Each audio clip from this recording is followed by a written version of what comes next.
Hey, what's up, guys? I'm Zach. That's Jordan, and this is Arrive and Drive. We've got a lot in store to talk about this week, but first, we have actually two guests. So we actually have a guest co-host, and we've got a guest driver. So I'm going to introduce our first co-host, our guest co-host, driver analyst, driver for Ignite Autosport, Evan Stamer. How we doing, buddy? Not too bad, Zach. How you guys doing? Thanks for having me on. Yes, sir. Doing very well, Evan. Obviously, you raced in the USF2000 series with the Road to Indy last year, so awesome to have you on board and on our show as a guest analyst today. I appreciate it. So we're gonna have Evan and also Trevor Eggemeyer on as guest co-hosts throughout this season. Also, probably should note, moderator Nate's not here. He's probably watching basketball. Yeah, decided to leave us to watch. Miss you, Nate. Come back. He wanted to watch some basketball, even though it's not March Madness yet. So shows how much he cares about us. Really, right? the only time to watch it. And we've also got a guest driver this week from Florida, the Sunshine State. This dude is a freaking wheel man. Jed Perkins is here. How we doing, buddy? Good, man. How about you guys? I'm happy to be on. Let's get it. Got the helmet in the background. I dig it. Oh, yeah. You already know. Yeah, I mean, that's one color combo that I never was huge on until I saw your helmet. Orange and green. I like it. Orange and green. Yeah. No, it's got a little bit of a backstory to it. When I first started karting, I was just in kid kart and cadet karting. There's this kid I think his name was Devin Bozo. And this was back before people really painted their helmets. But he had a bright green and orange helmet, and I used to always be like, oh my gosh, it's just the most beautiful helmet ever. So when I finally got my helmet that I was gonna have for a long time, I was like, I'm gonna paint it. And I kind of did my own version of it, but it's the same colors as his. So it kind of gives you that Florida, I would say, it gives you that Florida vibe a little bit too, of like being in northern to central, tropical Florida, basically. So it's perfect for you. Makes you feel right at home, and it gives a good vibe out to you. I think every race. For sure, I appreciate it. Thank you. So we'll get to know our guests here as we go through this episode. But first, I mean, what better way to start off this episode than to do another edition of Dumb Things to Do on the Racetrack. So if you're new to the show, Dumb Things to Do on the Racetrack. It's where we take our own personal experiences from racing and we take the dumbest thing that either we've done on the racetrack or that we've seen on the racetrack. And last week I talked about how I drove my go-kart into a cornfield. Totally a Midwest thing to do. This week we're going to double down. And we're going to have Jed give a personal story, and we're going to have Evan give a personal story of their own personal experiences of dumb things to do on the racetrack. I will start with you, Jed Perkins. Dumb things to do on the racetrack. What's the dumbest thing that you've done or seen on the racetrack? I got you. So, obviously, I've seen a lot of dumb maneuvers in my years of racing. That's pretty much a given for anyone. But personally, for me, there's one race that sticks out, and Evan was a part of it and involved with it. But it was the first year Ignite ran on the road course at Daytona. So last year, or not this year, but so 2020. Yeah. 2020. Yeah. So we did all the sprint track racing.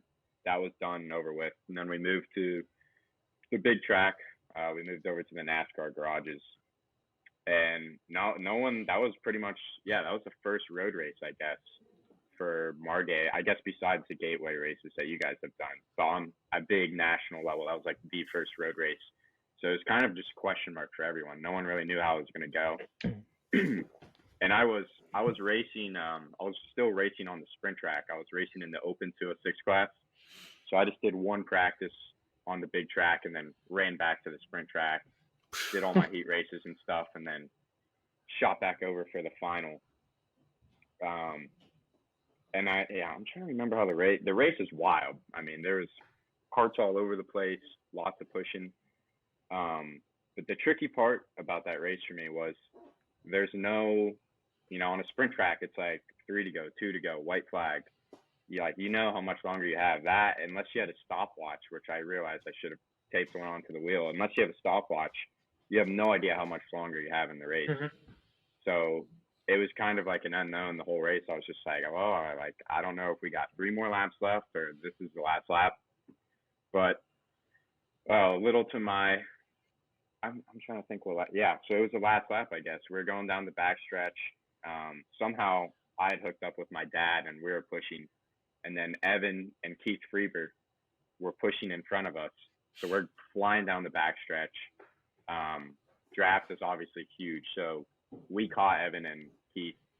I think he was coming around a NASCAR turn 2. We pulled up alongside of him, and honestly, I kind of had a bad race. I was just falling back and back the whole time. Then I had like a really good lap and caught back up. But for the dumbest reason ever, I thought it would be smart to just pull out and try and pass Evan and Keith. And my dad obviously went with me, but the draft is so important there. If you get, 5, 6 karts in a line, it's so much faster than just 4 or 2 in a row.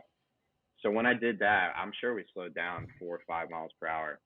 But I pulled out, I passed Keith and Evan. I think I threw up a little shock as I was going by. Yeah. I know. And I was love it. I was in my home, I'm like, wow, I'm leading this thing. Like, this is going great. So we both file back in. Coming around NASCAR turn 3 and 4, I didn't even know it was the last lap. There's 30 seconds left in the race, and literally just the longest line of karts roll right by us. Oh, yeah. 15 cars. Yep. We got destroyed. We literally went from leading it to like 15th or something like that. But I remember thinking like that was the dumbest thing I've ever done by far. It was the dumbest thing. Timing is key. Yeah. We would have had a guaranteed podium, and I threw it out the window. So, now, correct me if I'm wrong, but didn't Schwalm and Ferrucci check out? Didn't they pull away from everybody? That is true. Okay. Yeah. So you're right. I totally forgot about that. But besides that, it was literally besides Ferrucci and Schwalm, it was just a massive group of Ignite karts. Just everyone was throwing it in on each other. It was kind of just like a last race deal. So everyone was just kind of sending it. So once we got separated and we were leading, that's why I was feeling so good. I was like, I'm gonna go lead this pack for a minute, and it backfired. I mean, I will say from experience, road racing in 206. I mean, Ignite. It's kind of one of those deals. It's just draft really, and it gets really sketchy when you've got other classes mixed in, especially much faster classes. Oh, yeah. Like MidOhio, we did that race with AKRA. We had an Ignite class there, and there's about 5 of us, I think. So it wasn't huge. But we had lay-down carts, tags. I think we even had shifters. So, they're going so much faster. I mean, we were topping out at 80, going down the backstretch into turn, I want to say it's turn 4. Is that when you go into the S's? So, into that long back straightaway, we were up to 80 miles an hour. That's fast for a 206 kart. But, I mean, nothing compared to the tags and the lay-down carts, which were well over 100. But now, question for you, Jed. Did you and your dad know how many karts were behind you guys before you decided to pull up behind Evan and Keith? I mean, I guess I'll give myself that. You don't. They even told us, WK told us, and I think some of the Margay guys too. You don't really want to look back because you're going so fast. Sure. If you look back, you went 50 yards blind. So although I probably should have thrown a little look over the shoulder to see how far back the pack was, I can't say I thought about it. It was just a dumb move on my part, on Keith Freeber and Evan Stamer. So yeah. No, I mean, I can attest. Keith and I were pushing. I didn't know. I didn't know that Jed and his dad were pushing us too. But then we came around NASCAR 2, I think it was, and I'm like, oh man. I mean, it's fine. But then 15 cards go by us. I'm like, oh. Yeah. And it just Momentum's huge. Freeber still won his class or something. Momentum is huge, and when you especially racing 206 karts. So, Evan, let's turn to you now. What was happened to be your dumbest thing on the racetrack that you experienced in your beloved racing career? So mine was a while ago. This was WKA Man Cup and a 100cc Yamaha kart at Pit Race at Pittsburgh on the go-kart track. And Eddie Remick was my mechanic, and Greg was there as well, wrenching for Cameron Myers. So this isn't junior? Junior, yeah. Okay. Junior Yamaha. And So there's Emery Lida. We're good friends now, but Emery Lida and I had it out for each other in WKA Man Cup for a couple of years at least. We always got into each other, but this race, I pulled a pretty bad move. We were going around turn 2, which you probably don't know on the go-kart track, but going into turn 2, there's a picture of me just straight T-boning Emery Lida, and his cart is literally like sideways, and my cart's like this. He like somehow doesn't flip, but I'll have to send you guys a photo, but it's That's hilarious. Gonna be the thumbnail. That's the thumbnail. Yeah. That's gonna be the thumbnail, 100%. It could, 100%. And but I was so mad because he was driving me dirty all race, so I just go in and T-bone him. Complete stupid move on my part, and that was on the last lap too. So we come into the pits, and Eddie like walks over to me real slow, like he's like, "Evan, keep your helmet on." Like, he's a bigger kid, man. You don't want anything of that. He will kick your ass. Like, you don't want any part of that. So he's like, "Keep your helmet on." And Emery came up to me, got in my face and everything, but nothing really happened after that. So, but that's probably my dumbest go-kart experience. So I've never raced in junior before because when I got into karting, I was old enough to run senior. Are there really fights in junior, like amongst the kids? I could see it like amongst the parents because parents are egotistical sometimes. But I mean, does this happen in junior? Like, do kids like fight? I personally haven't seen it, but I haven't. I've only gotten into like altercations where like you get into each other's face. Like I won't name drop, but another kid in Newcastle I got into it with, and Greg stopped that one as well. So Greg's been there for both of my like big altercations in go-kart racing. I had 3 altercations. There's one at Daytona with Hunter Richardson too. But, oh boy. Yeah. Wait, was there one at Indy too? There's 2 at Indy. You flipped somebody off, didn't you? That was at Daytona. That was with Hunter. I wasn't flipping Hunter. I was gonna do that one. I was gonna do that one as my dumbest Didn't thing. Didn't you get a pink slip for that? No, I wasn't flipping Hunter off, but while I was flipping this guy off for wrecking me, I also was driving into the 30 kart go-kart pack, not looking, and I ended up T-boning Hunter and took him out of the race completely. Oh, and he was pissed. I'd imagine. But I'm not going to name drop names here, but I also specifically remember something from Indianapolis. I think it was the first year where somebody got pit maneuvered into the fencing, and I think you also sent whoever sent them, and you said that was for blank. No. Was that you? I know this. That was somebody. I know exactly what you're talking about. Okay. Okay. But I had nothing to do with that one. Okay. I was like, I vaguely remember somebody saying that you were a part of that, but no. Well, I've heard stories of it. At a later race, there might have been something like that once for whoever, but yeah, I wasn't directly involved with that at all. So. No, I just remember hearing stories about it, and it's a pretty funny story. Yeah, I heard this story too, and it was kind of funny when I heard it the second time. So it definitely does give you a chuckle, but it has a good meaning to it, though. Now, Jordan, correct me if I'm wrong. This is just like what I remember from Indy, because this is also the same year. This is the first. That was my first Ignite race.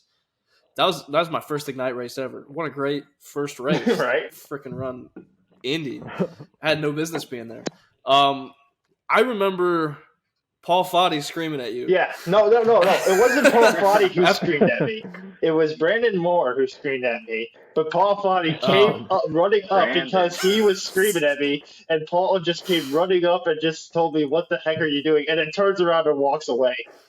I don't remember that being what he said to you. I don't know if that's exactly what he said. I probably could not say it on camera, whatever he said, but he for sure walked up to me, said something, then turns around and walks away as fast as he walked up to me. So I probably shouldn't say what Paul said, but it's pretty good. And Paul and I are great friends, but when he gets mad, it's kind of funny. So it was also a kind of iconic moment. But let's jump into some of our main topics here. Let's talk about NASCAR's penalty system for a minute. So with this new next-gen car coming, it kind of seems that NASCAR is trying to, I guess, change the mold on how things are done. And also, in a sense that they kind of want the cars to be a little bit more spec. The bodies are completely symmetrical, whereas the Gen 6 and really any previous cars were not. Also, you kind of get the sense that they want to keep the rules as tight as possible when it comes to things like body modifications, ride height.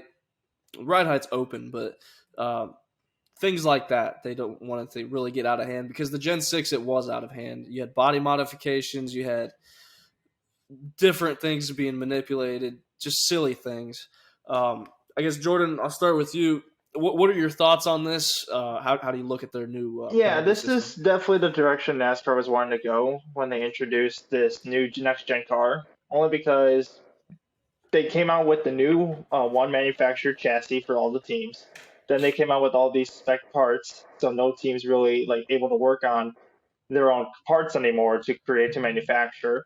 So there's only one distributor, one manufacturer, and they're only making one chassis for the cars. So they're trying to make it as spec as possible, which they're taking a lot out of the crew's hands and putting it a lot more into the drivers, I guess you can say, to where it comes more down to driver skill. We see it kind of in karting a little bit, especially with Margay. They had their Ignite spec program. It all comes down to it's maybe 10% kart setup, 90% driver. Now we're starting to see the same thing kind of come into the stock car game here in NASCAR, to where it's now falling more into the driver's hands. You're seeing more of the raw driver talent, which is going to dictate some of these races, rather than the engineering or the mechanical side that you're used to seeing from some of these teams as we head into 2022. So I like this system. However, I will say, I really hope they're religious about maintaining this system. Yes. And also, I really hope that a small team doesn't mess around too much with this, because we've seen in the past where they've come down on small teams and it just kills them.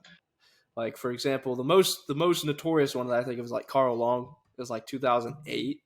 We're talking late 2000s. He had like a $50,000 fine for something. I don't even know what the infraction was. It was something very touching minor. the rear wing. I think it had something to do with the rear wing. But it was something kind of dumb, not really worth $50,000. And he wasn't able to pay it, and in turn was not able to enter cup races after that because he didn't pay the fine. $50,000 to a small team, a lot, compared to $50,000 to a much larger team. I mean, $50,000 is $50,000, but to a small team like that, that's huge. That's way too much. Way too much. And I mean, this is back in 2008, 2009. So I mean, $50,000 meant a lot more back then. But I mean, I just hope small teams don't. I mean, teams in general don't mess around too much like that, because I could see the penalty for it being pretty huge. So we've got the Rolex this weekend, actually. Rolex 24. So we had the qualifying race. What do they even call that? I can't even. It's the 100. It's basically like they mentioned it, the IMSA 100, only because it's 100 minutes, but it's basically the qualifying race. That's the field for the Rolex 24. And we had a pretty wild last lap. Let's talk about that for a minute. Yeah. So it was the number 5 Mustang sampling car, driven by, at the time, Richard Westbrook, and the number 10 Wayne Taylor Acura, Ricky Taylor, driving. As Calvin Fisher would say, a little hargy-bargy. Turn 1 last lap, and Westbrook went for it and ended up spinning. Boys, I'm going to bring all 4 of us in on this. I mean, how we view that. To me, I look at it no more than just hard racing, going for the win. I mean, it was just a qualifying race, but just going for the win, they just sent it on the last lap. That's kind of what I view it as. Yeah, I think I like it. You look at this point right here, it's kind of, we saw reminiscent, and Philippe Albuquerque, Ricky Taylor's teammate, and also driver Wayne Taylor, pointed out it was a very similar situation that he once witnessed himself. And that was oddly enough, same car, same team, and everything. With Ricky Taylor obviously being in the number 10 Wayne Taylor car, but Philippe being in the number 5 Mustang sampling JDC car. But it was this very similar move. It's just the difference between the two moves is that Ricky was able to get his nose a little bit further alongside the number 5 car, and ultimately he took him out at the end of the race to win the Rolex back in, I believe, 2017. Now, don't get me wrong, there's a very similar move that happened here, except the 5 did not get enough alongside the number 10 to take him out. Instead, he took himself out because Ricky was also closing the door on him. So at this point, I see it as honestly just a racing incident. Two guys the 5 going for a hole that's, one, just not there, and 2, the 10 being very aggressive, trying to defend the spot, but also, open up the corner as much as he possibly could without giving the 5 any daylight to try to poke a nose to the inside. So it's just hard racing on the last lap going for the win, honestly, in this. Yeah, I completely agree. I think it was just hard racing. Listen, you think Ricky he's shutting the door on Westbrook, and he's parking the car on the inside of the corner, and Westbrook's probably went in super hard late break, and that's what happens. I mean, even in go-kart racing, you guys, same thing, but with cars. I mean, Westbrook broke super late, and they just got into each other, and he wasn't expecting Ricky to defend, I think, that hard into that corner, so he was trying to check up a bit, and I think just ended up losing it under the brakes. A little bit too much weight on the nose, I think. I think there's two ways to kind of look at it from like a viewer's standpoint. One of them is like, dude, you're in a qualifying race for a 24-hour race. Like, there's no reason to throw in a move like that. You're not gonna do anything. The race is a day long. Sure. So you can look at it from that way and say, that was maybe a little aggressive, and I think that would be the view most people would have if he did end up binning the car and went to the back of the field. But then, you also have the other view where it's like, there's no racing going on right now except for IMSA. And, it's kind of like, you might as well just send it. A team owner wants a guy that just goes for the win, or at least, he at least got notoriety. He's trying to send it in last lap rather than just sitting there. So I guess you could look at it that way. I like it personally. Why not, But it's definitely a ballsy move for a 24-hour race, for sure. I think you make a good point. I would have had a big problem with it if he would have junked the car. Yeah. Because exactly. That was one of those, and I mean, I say this as somebody that's, like Evan and I were teammates for the iRacing 24 last year.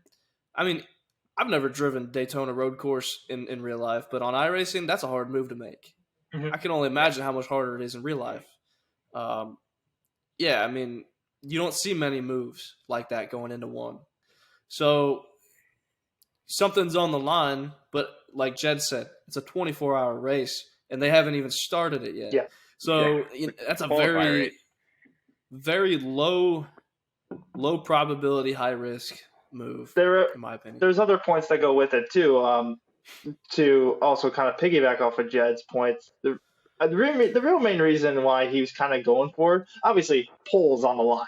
The pole for the Rolex 24, that's very good marketing, very good recognition for the Rolex. So that's obviously one that's waiting in the balance. But two, in IMSA, if you qualify on pole, points are being awarded. So that's 7 points right there. That's true. That's being awarded to whoever gets on pole. And we saw last year with the number 10, if they get pole, let's say at Daytona last year, you're looking at them as we're looking at them as the champions for IMSA last year. But because the number 31 got the pole, they ended up winning the championship just because of poles that they accumulated over the year. So every point basically matters no matter what position you're in. And in this case, it's just another sense of you're treating this like another race on a regular season because points are still on the line. That is a good point. I didn't think about that because the championship came down to 3 or 4 points, I believe. Yeah. So, that's actually a pretty good perspective, I think. So I think that just kind of adds a little bit more incentive on why Richard Westbrook went for the move. Obviously, it's a fair point. I don't think he was trying to spin Ricky out, obviously. If anything, maybe get to his corner panel and just nudge him off the track a little bit. That's probably what he was trying to go for. And you can definitely see it based on his braking. He broke at almost the exact same point as what Ricky did, except when he saw Ricky start to move at the racetrack, you could see him just release the brake and just try to stick the nose underneath. Yeah. Yeah, I think if he wanted to spin Ricky, he would have done it, but I don't think he would have spun if he wanted to. No. I think he checked up too much and there was too much weight on the nose and it just kind of got him upset and it was unfortunate. But he's very lucky he didn't hit that Westy pit attenuator right there. Every time I see that replay, I just look at it, I'm like, I can only imagine if he hit that pit attenuator after spinning out. Yeah, I mean, I thought he hit it at first because he went kind of out of frame, live, and I was like, oh, he hit the attenuator, and then they showed the replay and he didn't. But I was like, dude, that's so sketchy. But I mean, look, Westy, he's been doing it for a while. Mm-hmm. I mean, we're talking back when it was like Daytona prototypes. Dude can wheel it. So I mean, they're gonna be competitive.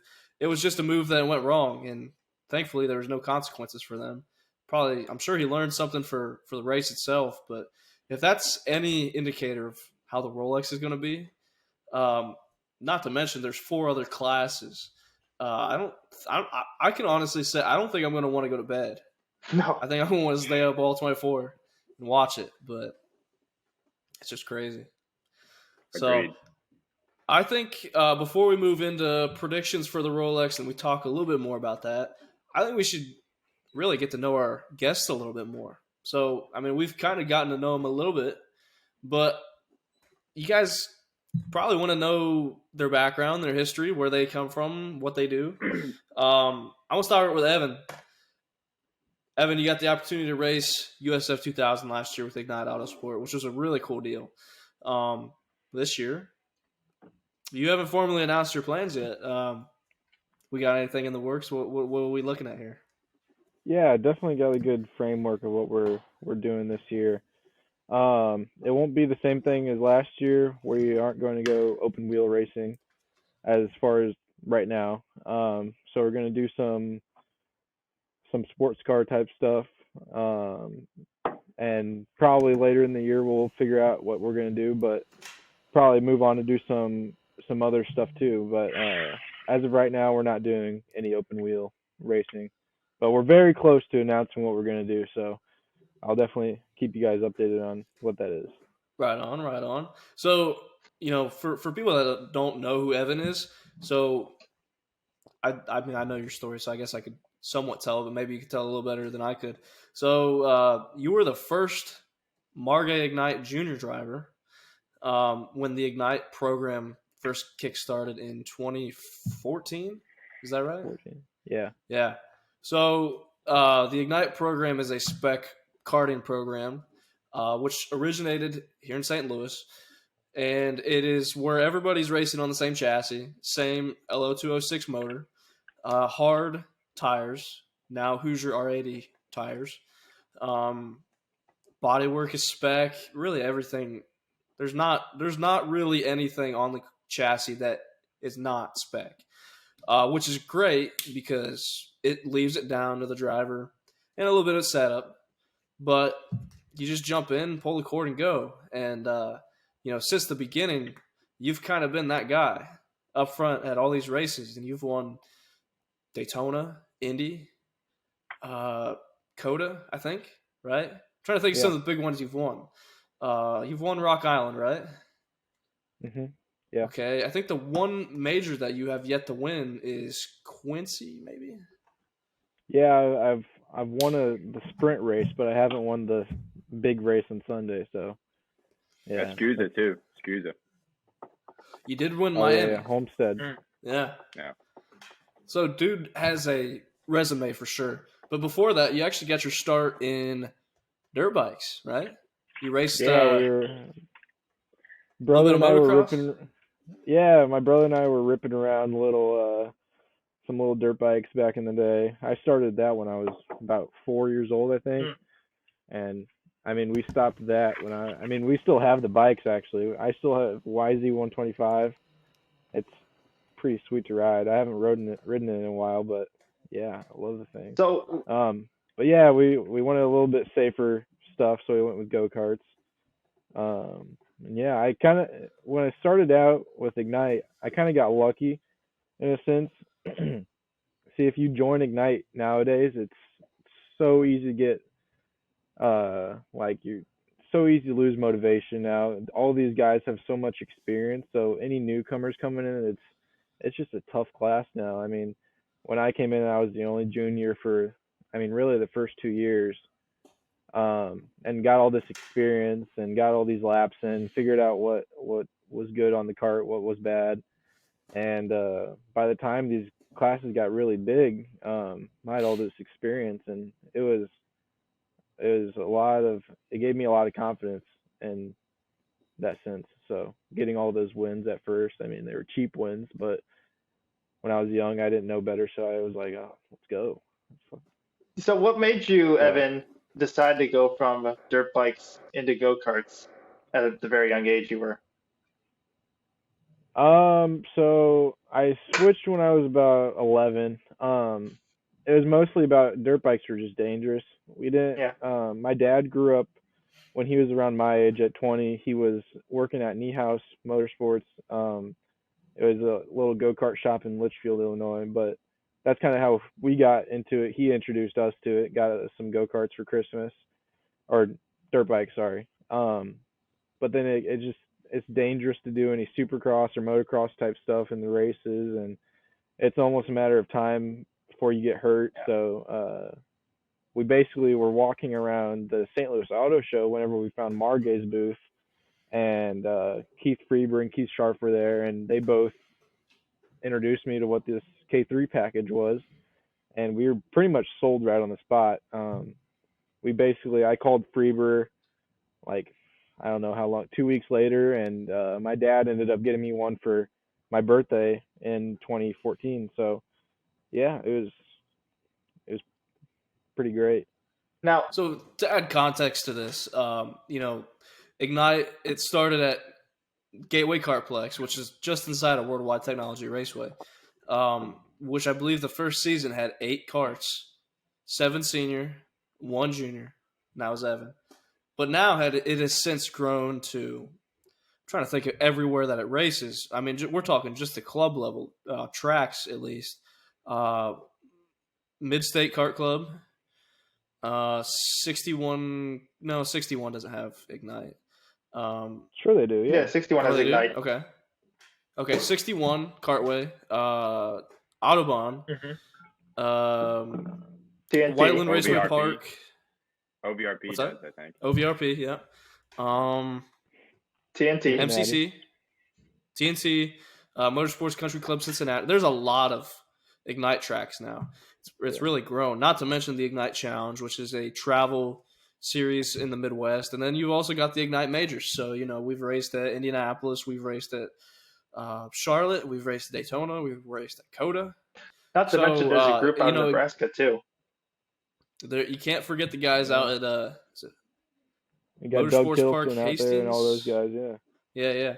So all those guys, have had the pleasure of racing with a lot of them. So it's pretty cool. And not to mention at some of the majors, we've had professional racers join us, like Gabby Chavez, Zach Feach, Connor Daly.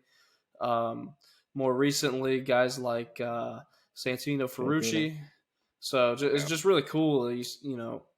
It's a grassroots form of racing, and you got all these big guys coming to race with us. So, that aspect of it's pretty cool. It's just a really cool deal. So let's get to know Jed a little bit. Sunshine State. Jed, where are you from, by the way? I don't know where you're actually from in Florida. So I'm from St. Petersburg, Florida, literally 5 minutes away from the Grand Prix track that IndyCar runs on, and Red Dead. Wait. Weren't you born somewhere else, though? Yep. I was born in Cleveland, Ohio, but I only lived there, I think it was for a year and a half, and then we moved to Florida. Now you're speaking Zach's language. Yep, I'm a Buckeye, I guess. Yes, sir. Let's go. Yes, sir. Wait, so how long were you in Ohio? just I think it was a year and 3 months, something like that. I gotcha. Not long enough to remember. I gotcha. That's fair. Then you guys moved on to St. Pete. So born and raised. Yep, moved to St. Pete.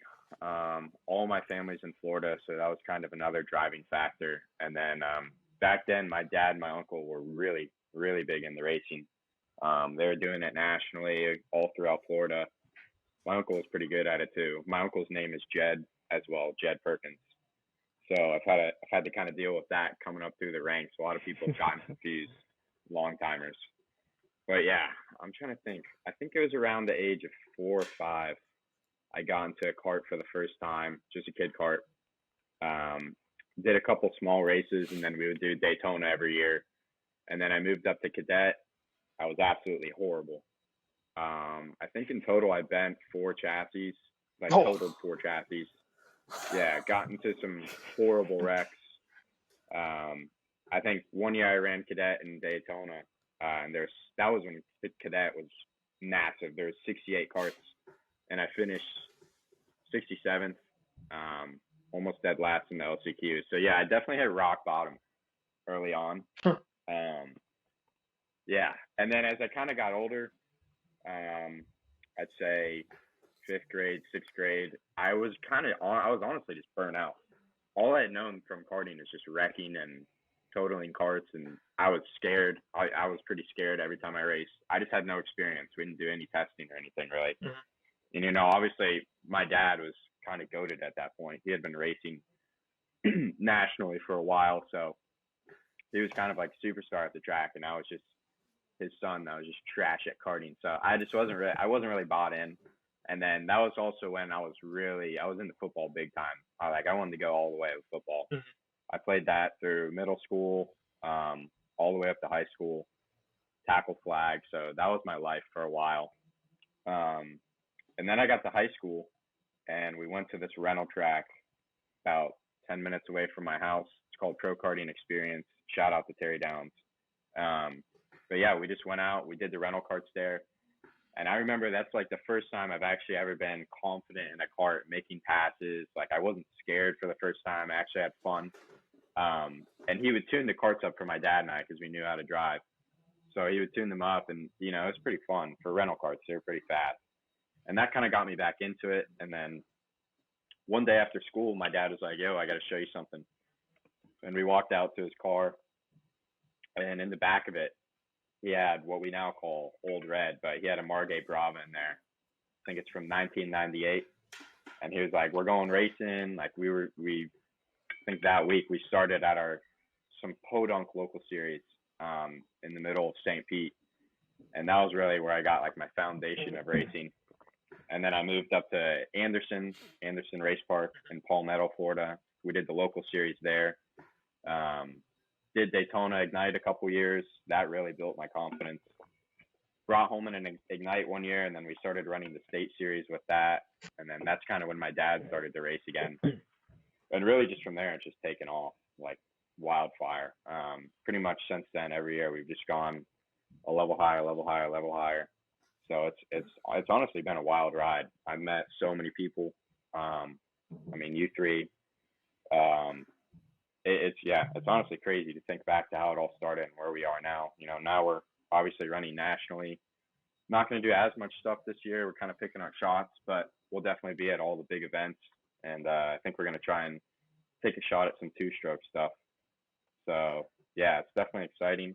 It's been a long journey to get to this point, but yeah, that's pretty much my racing story, I guess you could say. So you mentioned that you've obviously, started off racing rental karts, and then you moved up into the new Margay karts, and now currently are racing nationally all the time. Where was like your first national race or like big major race that you went to? Where was that at? So, technically Daytona for Ignite, that was my first big race, but I was honestly really clueless. I was horrible at driving then still. I was just learning the foundation of racing basically. So that was kind of more just like a have fun event. But personally, I think that the one event that really sticks out to me still, where I really that was when I got into my drive and I was like, okay, I know what I'm doing now, was the second round of SCUSA racing with Evan, and that was back when like Evan was my idol. I was like, oh my gosh, dude, like this kid is good. But did you get his autograph? I just got his autograph not too long ago. So got to do it before he gets like super famous. Exactly, right? No, but I think it was SCUSA round 3. And yeah, I don't even really remember how the race went, but I won the 3rd round. And I was just stoked out of my mind. And that was really when I built my confidence, learned racecraft. Kind of the whole pie had been put together finally, and that's when things really started to click. Yeah, you smoked the field in that 3rd round. There's a picture of you going around the finish line, and it's you going across, and like 10 seconds down the road, I'm just like trailing along. Yeah. We battled the second day though, the whole day. Yeah, like we did. Yeah, it was a good weekend for sure.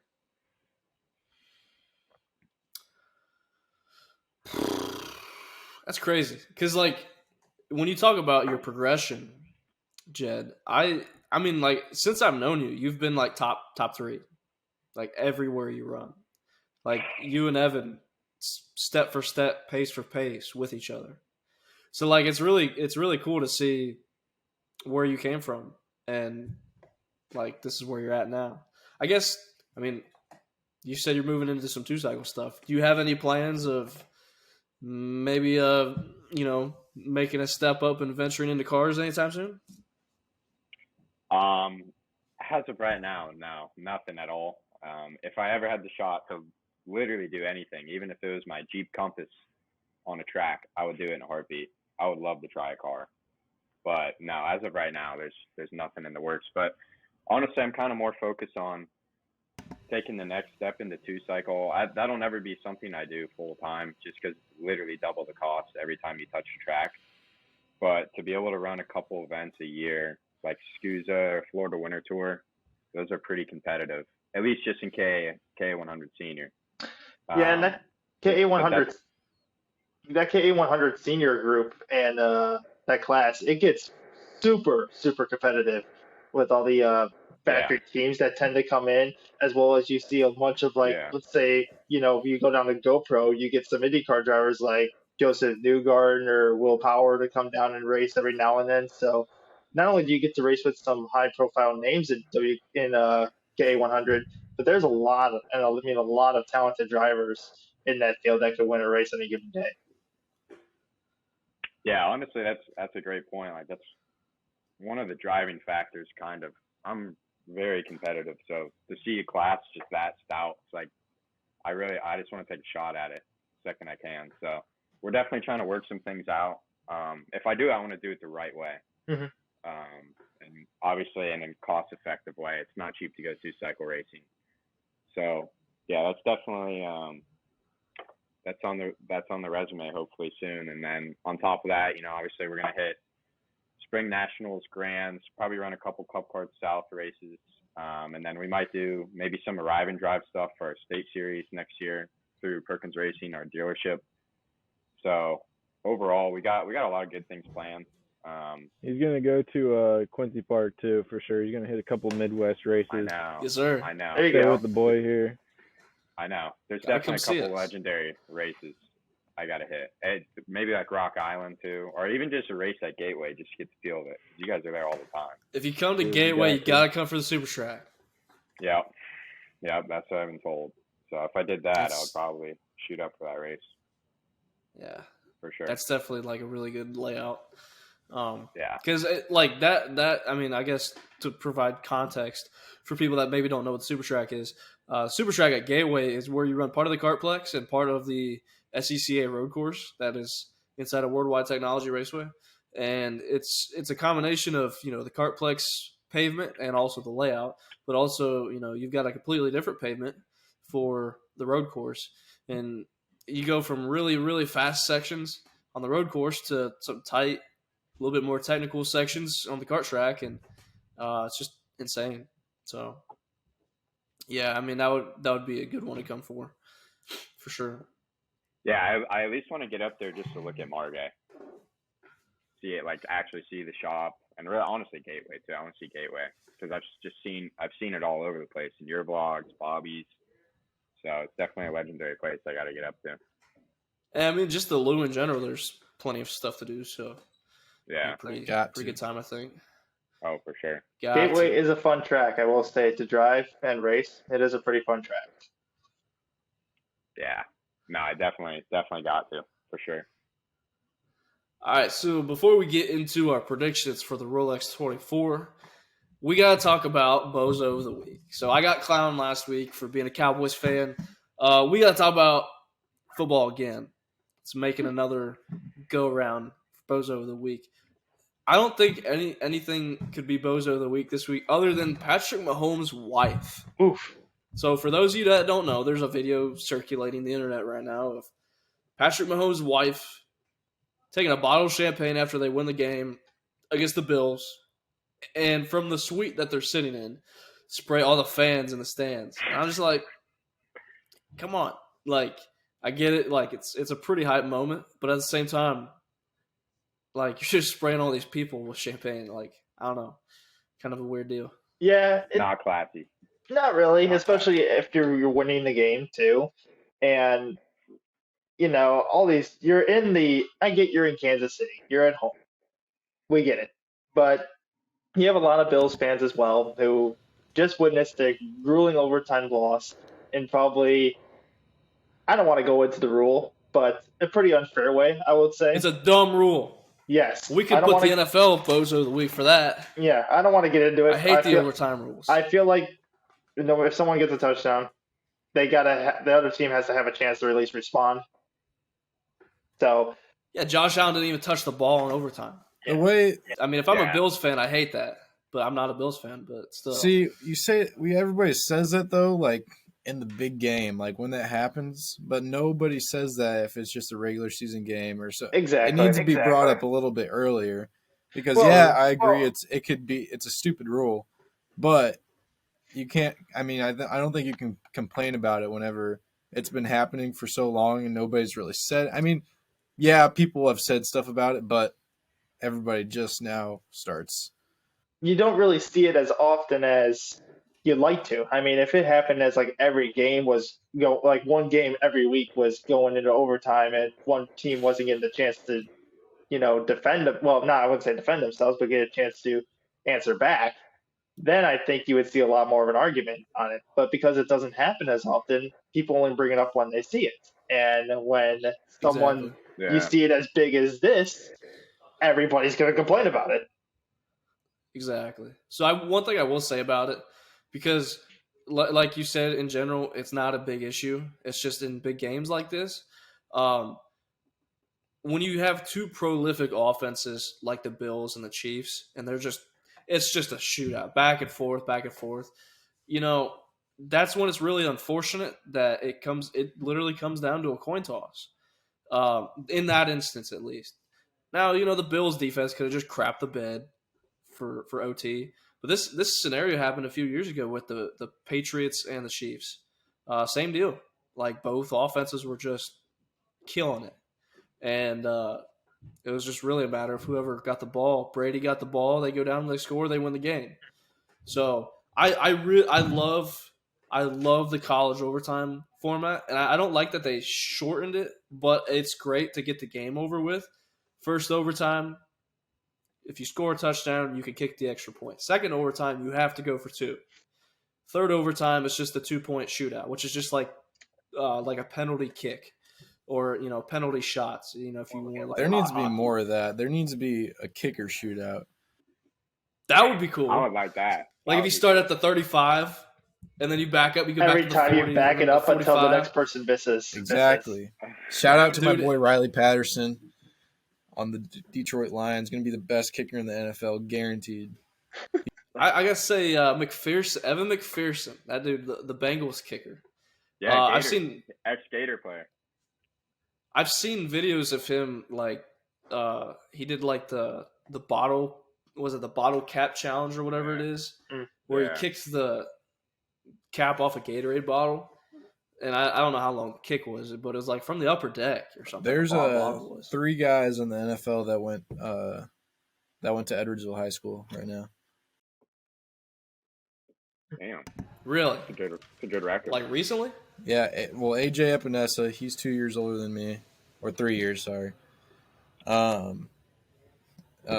Riley Patterson, his sister, his wife or fiance is actually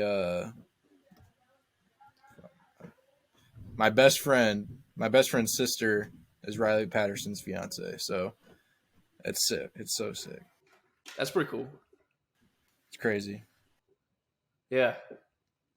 But I can honestly say with the playoffs being, we had 4 games last weekend.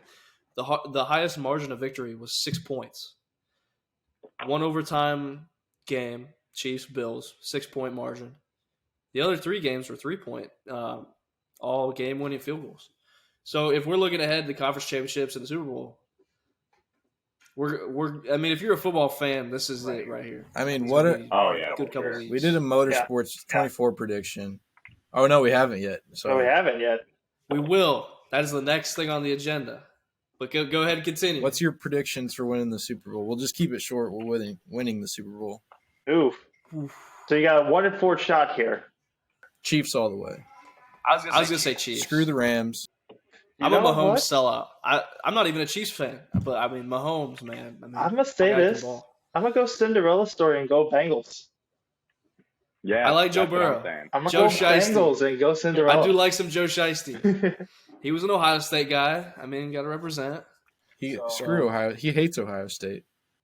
Yeah, he went to LSU, but still, he's still an Ohio boy. So he loves Skyline chili. Actually, no, I think he hates Skyline chili. I think he actually said that he doesn't like it. But Jed, who you got winning Super Bowl? Well, obviously I had the Bucs, but we all know how that went. That was pretty Sorry about that. Yeah. I envision the Chiefs being the people to go for, but I'd rather see the Bengals go all the way, just because I think that would be insane. That would be absolutely insane. If they could go all the way, that would be crazy. That would be as insane. Yeah.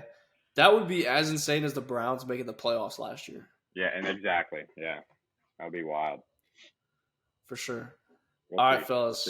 Well, this is the moment, probably the segment we've all been waiting for. So we're getting into some fantasy stuff here. Oh, boy. So let's recap. Last week, we made our predictions before the 100. Myself, Jordan, and also Nate. Jordan scored 1 point out of his 2 predictions. I went ahead. I scored 0. Nate scored 0. So you can already tell how this is probably going to go. Yeah. Jordan, go ahead and break this down.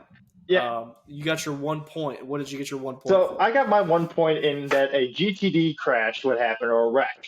And that just so happened to be when the number 97, or it was the number 15 Mercedes WeatherTech car got involved with the number 27 Harder Racing Aston Martin.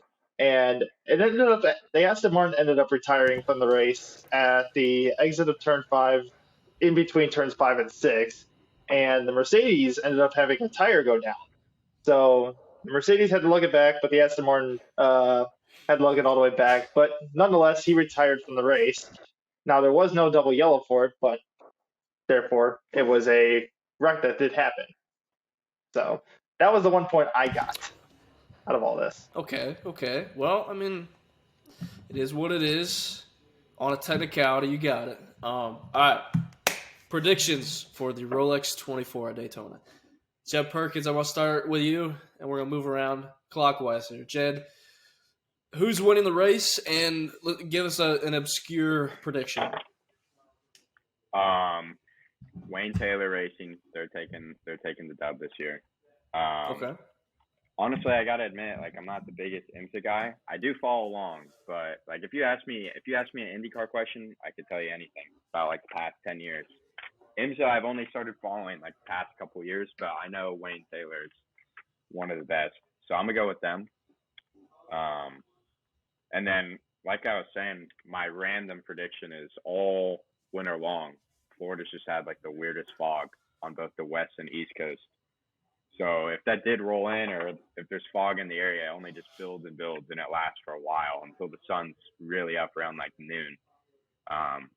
Zach and Evan, I know you guys saw how it was when we were in Daytona. So if that happens, it could really throw a wrench in things. Like they wouldn't be able to race; they'd have to red flag to race. So that could definitely shake things up a bit. It's been foggy all winter, so we'll see what happens. It's not uncommon for weather to be a factor at the Rolex. Jordan, let's go ahead and what are your predictions? So I'm gonna go more on the manufacturer side, and I'm gonna say that Acura is gonna take the number 1 and number 2 spots. Whether that's Wayne Taylor or Meyershank winning the Rolex, both Acuras are finishing 1-2, just how strong they've been. Not only the last year with Wayne Taylor winning last year, but I think this year, both the Meyershank and the Wayne Taylor Racing Acura have been pretty quick. They've been pretty strong, although the Cadillacs have been getting better and improving.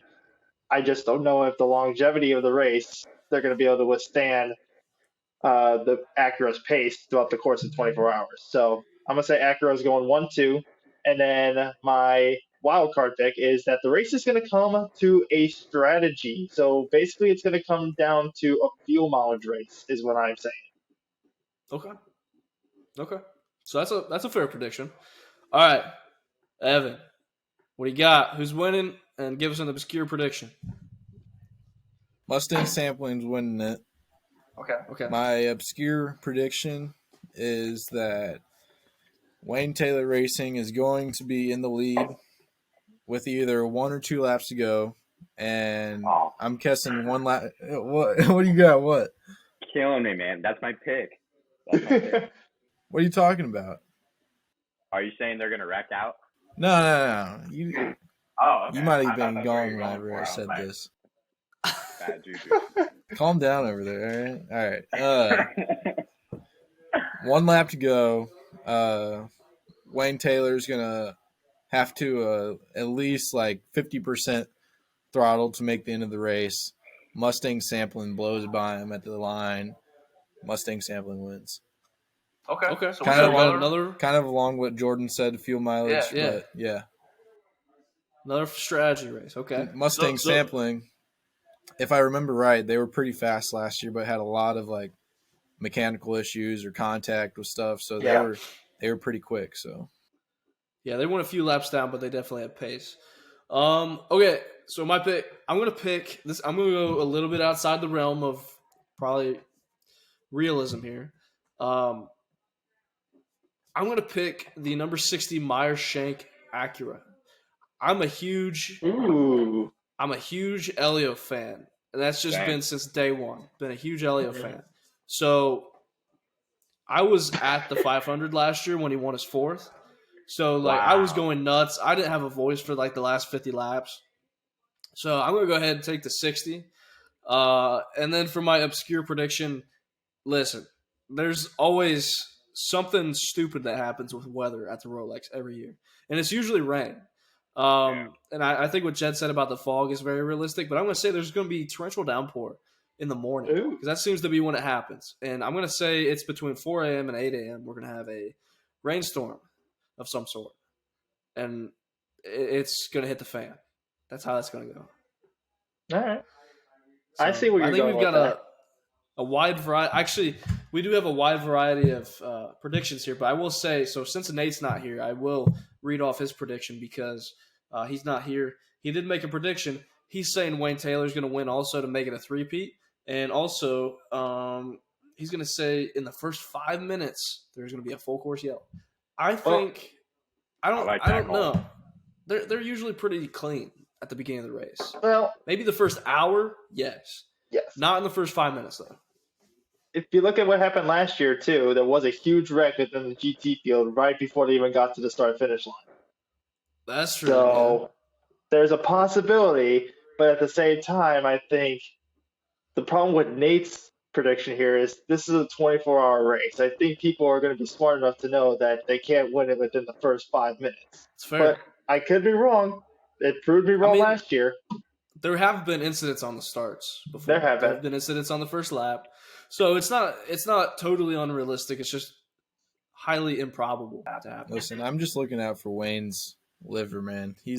I always see him throwing back some vodka after they win, so dude's low-key buzzed in victory The man lane. almost had a heart attack this past weekend, so I would hope his heart rate's going to be okay. Yeah. I guess, Jordan, you probably got to pick the boss to win, right? Yeah, you do drive for him, so you kind of got to pick him. I do, and you got loyalties there. I did go for Acura 1-2, so therefore I am not only making the boss happy by picking Wayne Taylor to win the race as well, I'm also picking Honda and HPD with Acura to win 1-2. So I'm pleasing both sponsors there, the manufacturer and the boss man. I'm covering all my tracks here. There you go. Okay. To be fair, I expect you to probably predict the 10 car to win every IMSA prototype race this year. Predictions, but I do know there's one or two tracks that I will probably go against them because I do know they aren't the best at those tracks. But for the most part, they do seem to be pretty strong in almost all the tracks we tend to go to. So I'm going to keep my bias as well. I'm not going to just pick the number 10 Wayne Taylor Acura every weekend. I'm not going to be like that. That's fair. So, okay, that pretty much wraps it up. We got some solid predictions, a wide variety of predictions. Last thoughts, we got the Rolex this weekend. It's awesome. NASCAR starting up soon. Awesome. IndyCar is going to be here in March. Awesome. A lot of exciting things happening. Definitely you're not going to want to miss it as well with the Rolex coming up this weekend. NASCAR, obviously, as you mentioned, following right after that. And then shortly thereafter, you mentioned IndyCars going right at St. Pete. So racing season's here, boys. Whether we like it or not, it's here. I guess I also got to mention Jordan is in Sebring right now. I am, yes. Testing here. Testing for Indy Pro 2000, racing for Paps. That's cool. They're a good team. Got a good driver behind the wheels, so probably going to be pretty quick. So that's pretty awesome. Indeed, yes. So congrats, Jordan, by the way. Thank you, Evan. I appreciate that. So, Jed, Evan, we appreciate you boys hopping on, joining the conversation with us, and being part of the show. I want to send a congratulations to you, Evan, on you're going to be now transitioning over to sports cars, it sounds like. So appreciate it. Thank you. Yeah, so it's going to be a fun new adventure from you going from the open wheel to sports car side. You'll pick it up pretty quick, talking from experience. And then, Jed, I want to wish you luck on going to KA and racing some two-strokes this year. So, boys, you're going to kill it. So. Exactly. We appreciate you guys being on the show, and we hope you can have you back on shortly. We got to have you guys on again. This was too epic. Yes, for sir. Sure. I'm 100% down, and special shout out to you guys too, because we did this kind of on a whim. Evan, Jordan, good luck with your seasons, and Zach, I'm gonna try and get up there. See you in person soon. Get some racing in. So thank you guys. I appreciate it. Sounds good. Yes, sir. All right, guys. Hey, it's been awesome. Appreciate it, guys. Thanks for tuning in, guys. Arrive and Drive, episode 3 coming next week. Catch you guys later. Peace. Peace.